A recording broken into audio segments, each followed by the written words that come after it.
So I'm with Jorge Beltran then down at Just Padel in Bolton.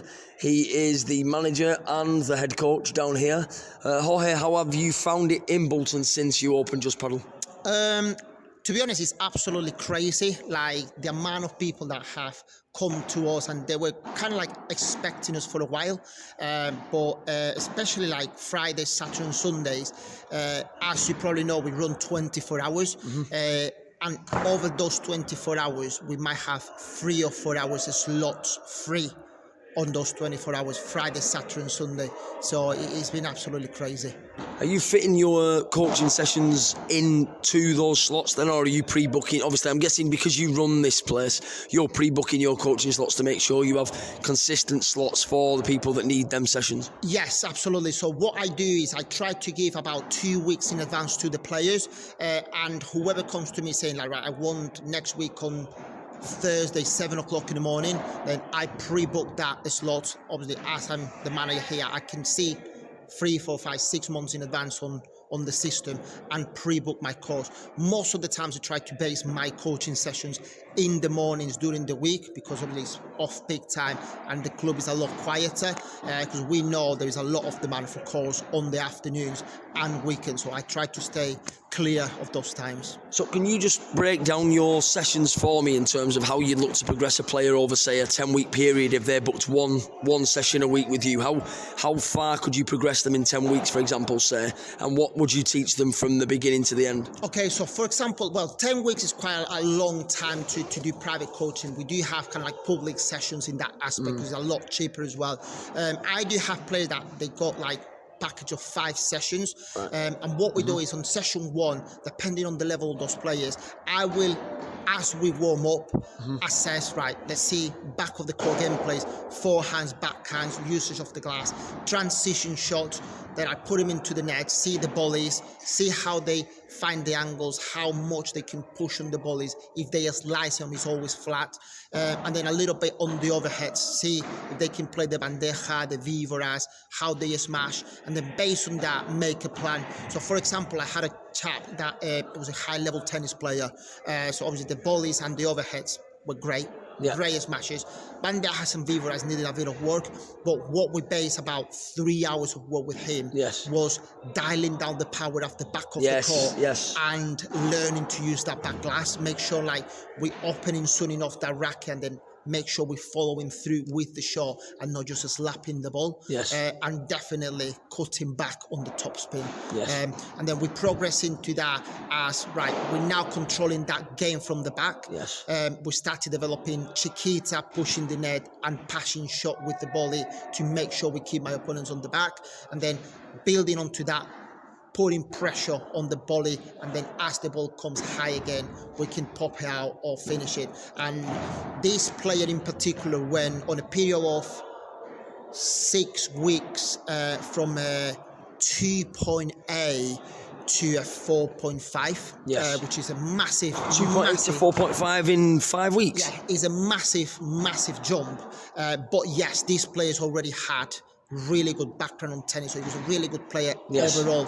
So he just needed to tweak things to get there. But most people that start coaching within 2 or 3 weeks, I got people that they're starting with like 1.5s, 1.8s, and now down to like probably 7, 8 weeks, and they are now on like mid threes or low threes, which again is a big improvement, but they are playing and putting a lot of graft into it, so that obviously helps a lot as well. Would you say that a level 3 is a good level to be at if you want to play both recreationally, you want to have a nice casual game with people on the app, on Playtomic and via Just Padel, and also with a good level as well of player against you that's going to force you to have to give your best and show your best shots? Is level 3 around the midpoint where you would suggest people would want to be?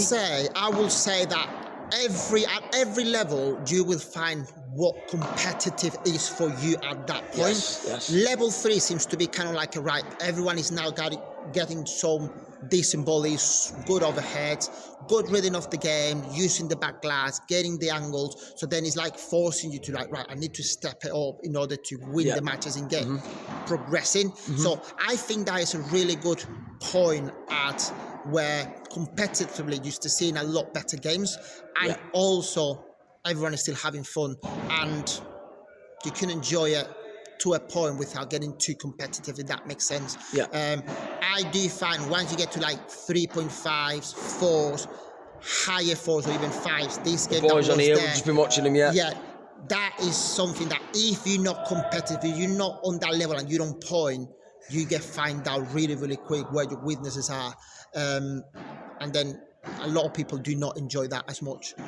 So what are the key bits about what them lads were doing on the super court then, Jorge, that are the key bits there? Because we were all aware watching them that they're able to use the racket, that they're able to hit the ball well, that they're able to either smash it or slice it or play the unbelievable shots that we saw them play for a good 10 minutes there. But what is it? Is it that coordination? Is it, learning how to read the glass? Is it the coordinate? We see tennis players all the time with a tennis ball on a string to get the eyes warmed up, to track the ball properly. Sometimes it's hitting not just one pane of glass, but 2, 3, and they're able to still return it. Is it more about coordination that, as well as the actual execution of the shots? It is a little bit of everything. I feel once you get to like level 4 or higher, it becomes a full package. It's not just your good shots, your good coordination, your reading of the game. It's your fitness, it's your mobility, it's your position on court, your patience. People at the lower levels are not patient enough. These chaps had some rallies there where like they probably were touching 40 shots, and no one wanted to go for that finishing because it wasn't clear that they could finish. At the higher level, that's what you see. Like you only finish when you have that ball that you know you can finish. And then obviously patience, make sure you build the point enough or force the error on your opponents to give you that easy ball to finish it. So it gets to a point where like reading the game, getting good shots, finding the angles, your position on court, but also knowing when to push and when to like take it easy to not make that mistake. So it's like a patient game, isn't it? It's a patient game, Padel, isn't it? More so than tennis, but also it's knowing that, it's 40-15. We can't really afford to risk a shot here because it's, a really close-knit set, this, and we don't want to lose this one. It's knowing when and when not to take certain risks, isn't it? But would you advise people do take risks on a paddle court to learn from them? Yeah, absolutely. So, for example, to me, there is only one way to learn where your limits are, and it's trying new things. Like, if you don't feel comfortable on the match to slice that backhand or slice that forehand volley, keep it flat. But at some point, you're going to have to experiment to see where your limit is, to not hit the glass and to bury that ball after the back glass. So I will suggest for most people getting socials or getting like friendly games to see what they can do. And then when you're playing, whether it's competitive matches or tournaments or anything on that kind of like side of things, then keep it consistent until, right, this is the ball that I know I can put pressure on. Final question for you, Jorge. How big is paddle going to get in this country? I've got a paddle show myself. You're on this right now as we're speaking. Not right now, but you will be on Monday. I've seen the stats. I've seen how it's growing in the UK. I've seen that since 1969, it's swept the world. Starting in Acapulco, Mexico, of course, Spain, Argentina, flying in terms of paddle as well. The Olympics will be very interesting. But the United Kingdom has boomed in the last, 6-7 years, since 2019. How many more courts do you think will open yourself, based on your knowledge of paddle at this moment in time, based on what I've read myself, and why is it so loved by British people now? So in terms of growth, I reckon, and I won't be surprised if within the next couple of years the numbers of course double in the country. Like for us, for example, the Just Paddle group, we have 3 clubs. And I know the owners are looking at 3 or 4 different locations right now to expand even further. I know the groups that based in Manchester, they're looking at a lot of places.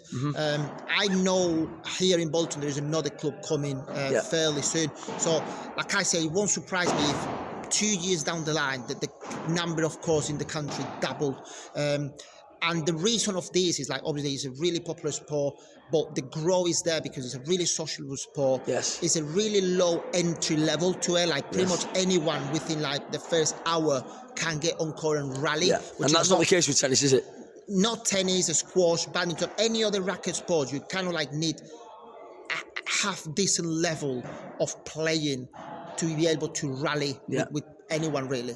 Whereas in paddle, like you get that within like the first couple of hours, which I don't think any other sports will be able to do that. And then obviously we are on a time now where there is a lot of people, millionaires, people with money, wealthy people who are willing to invest on other venues rather than property, gold, or things like that. And this sport, if you do it right, you develop it right, is a really profitable business after the first 2 or 3 years. So I think that is an aspect that is calling a lot of those people to invest in. Absolutely. And even if it's a plateau, at least the people that are playing now will continue to play, and it will not stagnate in terms of what you would normally describe something as stagnating as doing. But I think what it'll do is you'll still retain everyone that's played to that point, and then you'll get dribs and drabs of people coming into it because of word of mouth. It's not just going to die off. It is a sport that's been going for over 50, 60 years now. It's going to carry on, isn't it? Like the prime example is obviously Spain, where like there is a lot of clubs. The price is a lot cheaper than here, but even to this day, there is still clubs being opened on a monthly basis around Spain. So it's still profitable, still growing. And Spain has been going for 50 years. Yes. So I think that will be the case with the UK. It will keep growing, and especially as we're getting more funding and help from the government, it will be a lot better. Spot on. Keep doing what you're doing, Jorge. I know people are having a really good time with you. I think people are responding really well to your coaching, your style, your teaching style, the way you are with people. I watch you myself. You're very patient with them. You don't get frustrated when they get things wrong. That's the sign of a good coach for me. Best of luck with JB Academy as well. We'll check you out on social media as well and make sure we promote you as a coach as well as Just Paddle. And thank you for inviting us down and inviting us in and letting us develop our game with you. No, thank you. I appreciate you coming over. Thank you very much.